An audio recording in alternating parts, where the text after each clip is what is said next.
جب آپ practical life میں آؤ گے نا تو عوام بے یار و مددگار. تبھی جو فرقہ واریت پھیل رہی ہے نا ان چار فقہ کی وجہ سے نہیں پھیل رہی, ان چاروں فقہ کو چھوڑنے کی وجہ سے پھیل رہی ہے.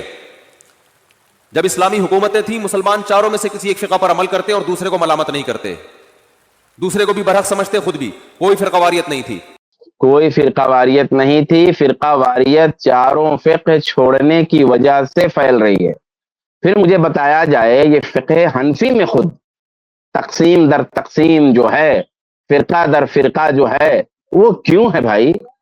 یہ ماتریدی مسلک کہاں سے آ گیا؟ یہ اشعری مسلک کہاں سے آ گیا عقیدے میں؟ امام ابو حنیفہ کو درخور اتنا نہیں سمجھا گیا. پھر یہ تزکیہ میں چشتی مسلک کہاں سے آ گیا؟ یہ قادری مسلک کہاں سے آ گیا؟ یہ نقشبندی کہاں سے آ گیا؟ یہ سہروردی کہاں سے آ گیا؟ پھر بر صغیر کا جو فقہی دھارا ہے مکمل یکسانیت کے باوجود یہ بریلوی دیوبندی کہاں سے آ گئے؟ ایک ہی امام کو ماننے والے ہیں, ایک ہی فقہ کو ماننے والے ہیں, تمام اصول اور فروع سب ان کا یکساں ہے, اس کے باوجود یہ تقسیم کیوں ہے بھائی؟ آپ کہتے ہیں کہ فرقہ واریت چاروں فقہ کو چھوڑنے کی وجہ سے, تو یہ جو فرقہ واریت ہے شدید طرح کی فرقہ واریت, یہ کس فقہ کے چھوڑنے کی وجہ سے؟ یہ تو آپ نے بھی فقہ مانا ہوا ہے, بریلویوں نے بھی ایک ہی فقہ مانا ہوا ہے.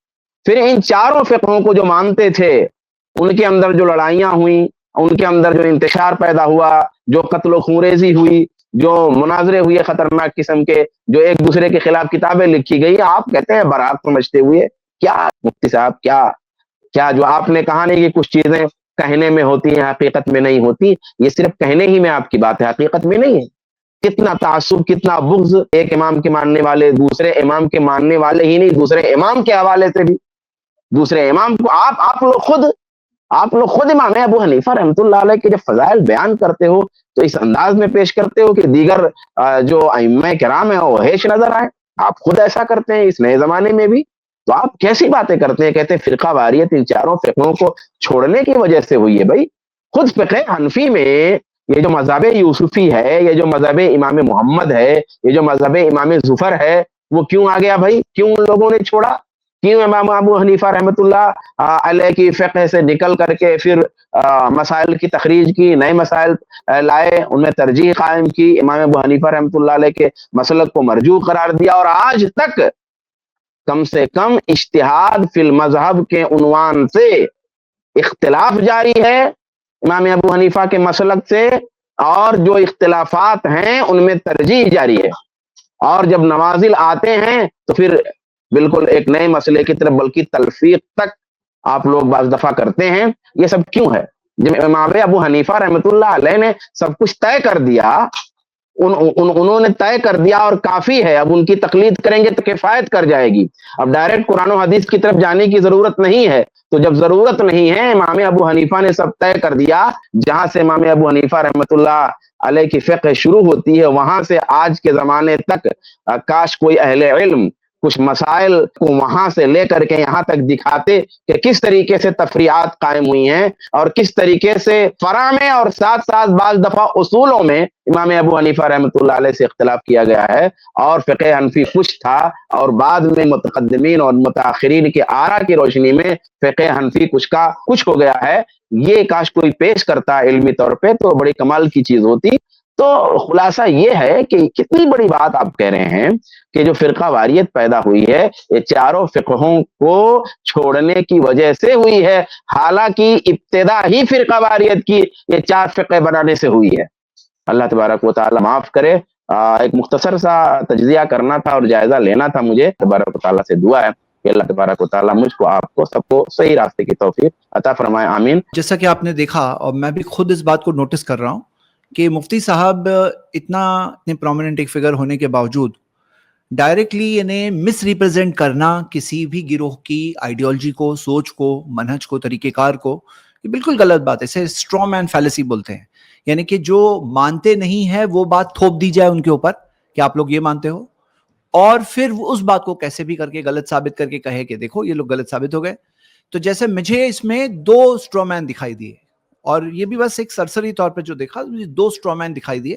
پہلی چیز یہ دکھا کہ وہ بتا رہے ہیں بھائی ٹماٹر بیچنے والا ڈائریکٹ قرآن حدیث سے نکالے گا, تو کیا اہل حدیث یہ بات بولتے ہیں؟ ان کو چیک تو کرنا چاہیے کہ اہل حدیث علماء کیا بولتے ہیں. سینئر علماء ہم لوگ کیا منہج سکھاتے ہیں؟ کیا ہم لوگ یہ کہتے ہیں کہ ٹماٹر بیچنے والا قرآن حدیث سے ڈائریکٹلی مسائل استنباط کرے گا؟ ارے بھائی یہ تو بالکل بھی فیک بات ہے نا. اب ان کی عوام کو ایسا لگتا ہے اہل حدیث ایسے قسم کے گمراہ لوگ ہیں, یہ لوگ ٹماٹر بیچنے والوں کو یہ حق دیتے ہیں کہ قرآن حدیث سے مسائل کا استنباط کریں گے. دیکھو اہل حدیثوں کو کتنے غلط ہے. یہ کوئی بات ہوئی؟ کم سے کم صحیح بات تو بتائیے.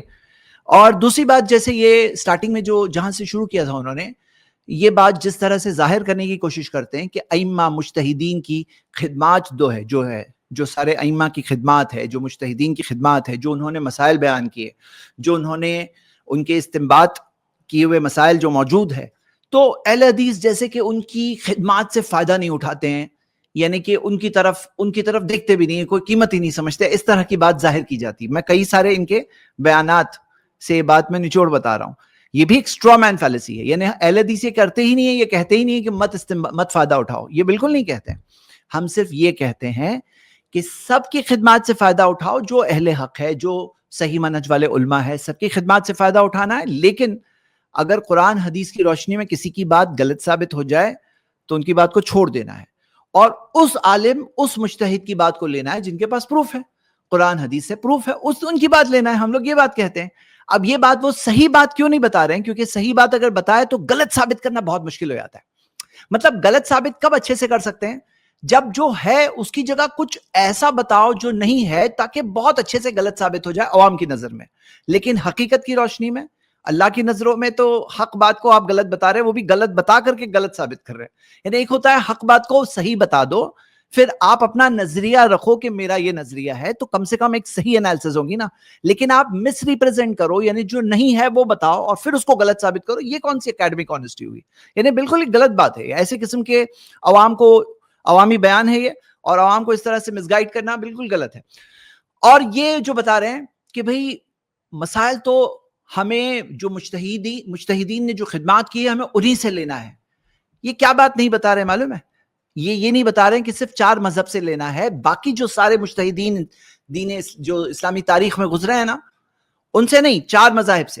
پھر یہ بات بھی ذکر نہیں کر رہے ہیں کہ وہ چاروں مذہب سے بھی آپ فائدہ نہیں اٹھا سکتے. آپ جس مذہب میں پیدا ہو گئے, جس مذہب پہ چل رہے ہو, بس اس مذہب, یعنی آپ حنفی ہو تو آپ حنفی علماء کے خدمات سے فائدہ اٹھا سکتے ہو, آپ شافعی علماء کی خدمات سے فائدہ اٹھا نہیں سکتے. یہ جو بات یہ کہہ رہے ہیں نا, یہ کہ بھئی مجتہدین کی خدمات سے فائدہ اٹھانا, پہلے تو ہمیں مس ریپرزینٹ کیا انہوں نے.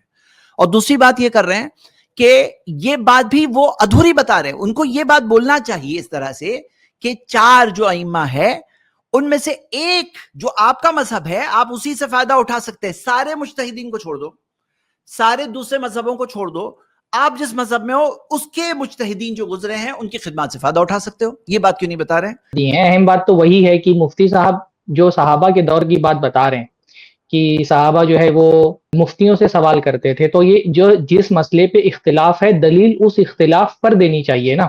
ہمارا اختلاف مفتی سے سوال کرنے پر ہے ہی نہیں, تو آپ جواب اس میں یہ کیوں دے رہے ہیں کہ مفتیوں سے سوال کیا جاتا؟ ہمارا جواب تو ایک عالم کی تقلید کرنے پر ہے. تو اگر آپ صحابہ کے دور سے اہل حدیث کے خلاف کوئی دلیل لانا چاہتے ہیں تو آپ کو دلیل یہ لانا چاہیے کہ دیکھو صحابہ 4-5 مذاہب کی تقلید کرتے تھے. ہمارا اختلاف مفتی سے سوال کرنے پر ہے ہی نہیں. تو آپ جو جواب دے رہے ہیں وہ تو ہم پہلے سے ہی, جو شعبان بھائی نے بھی بات کہی کہ وہ تو ہم پہلے سے ہی تسلیم کرتے ہیں بھائی کہ مفتی سے سوال کرنا چاہیے, عام آدمی کو اس سے سوال نہیں کرنا چاہیے. اچھا یہاں ایک بات یہ بھی ہے کہ ایک عام حنفی, چلے آپ کہتے ہیں کہ اس کے اندر اتنی صلاحیت نہیں ہے کہ وہ حدیثوں سے جا کر کے استفادہ کر لے, تو ایک سوال یہ پیدا ہوتا ہے اس کے اندر اتنی صلاحیت ہے کہ وہ حنفی کتب سے جا کر کے استفادہ کر لے؟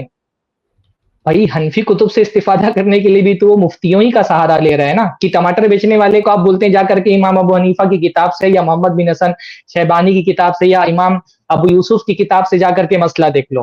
بتاتے تو آپ پھر اس کو حنفی مسئلہ بھی, حنفی مسلک کے مطابق بھی, وہ حنفی مسلک کو بھی خود اپنے تحقیق سے نہیں فالو کر رہا ہے, وہ حنفی مسلک کو فالو کرنے کے لیے بھی اپنے مفتی کی تقلید کر رہا ہے. تو اصل مسئلہ یہ نہیں ہے کہ ایک ہم ٹماٹر بیچنے والے کو جو ہے وہ مسئلہ کیسے بتا رہے ہیں. ٹماٹر بیچنے والا اہل حدیث بھی ہوگا یا ٹماٹر بیچنے والا حنفی بھی ہوگا, جائے گا تو وہ اپنے مفتی ہی کے پاس. پر مسئلہ یہ ہے کہ ٹماٹر بیچنے والا جب مفتی کے پاس جائے گا تو مفتی سے کیا سوال کرے گا؟ اہل حدیث ٹماٹر بیچنے والا جب مفتی کے پاس جائے گا تو وہ مفتی سے کہے گا براہ کرم مجھے قرآن و سنت کی روشنی میں جواب دیں. اور حنفی ٹماٹر بیچنے والا جب اپنے مفتی کے پاس جاتا ہے تو وہ اس سے کہتا ہے براہ کرم مجھے میرے مسلک کے مطابق فتویٰ بتاؤ. مسئلہ یہ ہے نا, جو مسئلہ ہے وہاں پر اس پر بات کریے. یہ پرابلم تو یہ ہے کہ ٹماٹر بیچنے والا یہ کیوں بول رہا ہے کہ مجھے حنفی مسلک کے مطابق فتویٰ بتاؤ, وہ یہ کیوں نہیں کہتا کہ مجھے قرآن و حدیث کی روشنی میں جواب دیں. اور یہ ٹماٹر بیچنے والا جب اہل حدیث مفتی کے پاس جاتا ہے تو اہل حدیث مفتی اس کو کسی ایک مسلک میں بند ہو کر کے فتویٰ نہیں دیتا ہے, وہ قرآن و حدیث کی روشنی میں اور مجتہدین ائمہ تمام ائمہ کے اجتہادات کی روشنی میں جواب دیتا ہے. وہ اپنے آپ کو باندھ کر کے نہیں رکھتا کہ میں اپنے مسلک سے باہر نہیں جا سکتا ہوں, حتیٰ کہ اگر اپنے مسلک کے خلاف کسی چیز کا فتویٰ دینا ہے تو وہ کہے گا فلاں مسلک کے مفتی کے پاس جا کر کے فتویٰ لے لو. کتنے مسائل ہمارے پاس ایسے آئے ہیں جس میں ایک 3 طلاق ہو گئی تو حنفی مفتی نے خود فتویٰ نہیں دیا کہ بھئی 3 طلاق ایک ہوتی ہے, اس نے کہا ایسا کرو اہل حدیث مفتی کے پاس جا کر کے فتویٰ لے لو. اور یہ تجربہ ہر کسی کو ہوا ہوگا. اور آپ کو فقہ کی کتابوں میں بھی یہ بات ملے گی کہ ایک ہیلہ یہ بھی ہے کہ اگر ایسا کوئی مسئلہ آ جائے تو اس کو کسی دوسرے مسلک کے مفتی کے پاس بھیج دیا جائے. تو یہ جو پابندی لگا دی آپ نے کہ ایک مفتی کو باوجود اس کے کہ اس کو کسی ایک مسئلے میں یہ بات سمجھ میں آ رہی کہ اس مسئلے میں امام ابو حنیفہ کا قول مرجوح ہے, غلط نہیں کہ مرجوح ہے, اور اس کے مقابل میں دوسرے امام کا قول راجح ہے, پھر بھی حنفی مفتی نہیں بول سکتا ہے, اپنے مسلک کے خلاف نہیں جا سکتا ہے. ایون چاہے اس کو ہیلا کرنا پڑے تو وہ کیا کرے گا, اس کو دوسرے مسلک کے مفتی کے پاس بھیجے گا کہ تم جا کر کے فلاں مسلک کے مفتی سے فتویٰ پوچھو. تو ایک تو سائل پر جو آپ نے پابندی لگا دی ہے کہ وہ صرف اپنے مسلک کے حوالے سے فتویٰ پوچھے اور اپنے مسلک ہی پر وہ عمل کرے گا, وہ باقاعدہ جا کر کے مفتی کو پہلے اپنا مسلک بتائے گا, پھر مفتی اس کو اس کے مسلک کے مطابق ہی جواب دے گا. یہ 2 چیزیں غلط ہے نا. اصل تو پرابلم ٹماٹر بیچنے والے کے ساتھ یہ ہے کہ آپ نے ٹماٹر بیچنے والے کو پابند بنا دیا ہے کہ وہ حنفی مسلک کے مطابق ہی فتویٰ پوچھے گا, اور ٹماٹر بیچنے والا جس مفتی کے پاس جا رہا ہے اس کو آپ نے پابند بنا دیا ہے کہ وہ اس کے مسلک کے موافق ہی فتویٰ دے گا. یہاں پہ ایک پرابلم یہ ہے. اس کلپ کی فل ویڈیو دیکھنے کے لیے ہمارے چینل پر ضرور آئیں. آئی پلس ٹی وی نے ایک نیا یوٹیوب چینل شروع کیا ہے جس کا نام ہے آئی پلس ٹی وی اختلاف کا حل. اس چینل پر صرف اختلافی مسائل پر ویڈیوز آئے گی, لیکن دلائل کے ساتھ اور بھائی چارگی کے ساتھ. آپ کو میں دعوت دیتا ہوں کہ آپ بھی ہمارے اس چینل کو سبسکرائب کریں, ہماری ویڈیوز کو شیئر کریں اور نوٹیفیکیشن آئیکن کو آل سلیکٹ کریں تاکہ آپ کو ہماری ویڈیوز کا نوٹیفیکیشن مل سکے. جزاک اللہ خیر, والسلام علیکم ورحمۃ اللہ.